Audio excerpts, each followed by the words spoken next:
Moti i lig shkaktoi kaos në Rumani. Rreth e zeza ditën e shndruan në natë, kurse era e fuqishme shkatronte gjithçka para vetes.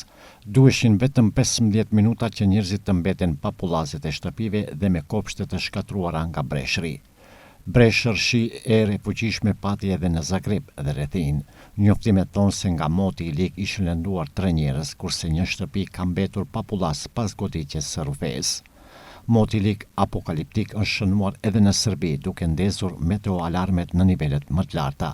Shtëpi të përmbytura, vetura që i merr ujë, njerëz që evakuohen nga shërbimet e emergjencës, janë pamje që shënohen në provincën turke Samsun.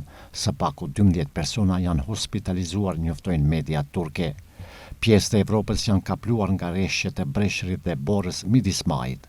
Në Gjermani është regjistruar stuhi dëbore, kurse fronti i ftohtë po lëshohet drejt rajonit të Ballkanit.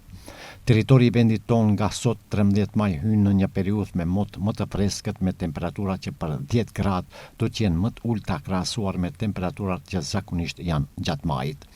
Vendi do të përfshihet me një periudhë të motit të ndryshueshëm e të paqëndrueshëm, kurse në orët e pasdites do të ketë zhvillime lokale të motit të lig, të përcjellme shi të rrëmbyeshëm, bubullima dhe erë të përforcuar. Në mëngjes, temperatura do të jenë në intervalin nga 5 deri 13 gradë, kurse ato të ditës 17 deri 24 gradë. Sipas Meteo Alarm, kjo rënje ekstreme e temperaturave do të kushtëzojë që viset malore të kenë pamje dimri, derisa në pjesë tjera priten ulje të ndjeshme të temperaturave që do ta ndërpresin atmosferën e dritashme pranverore.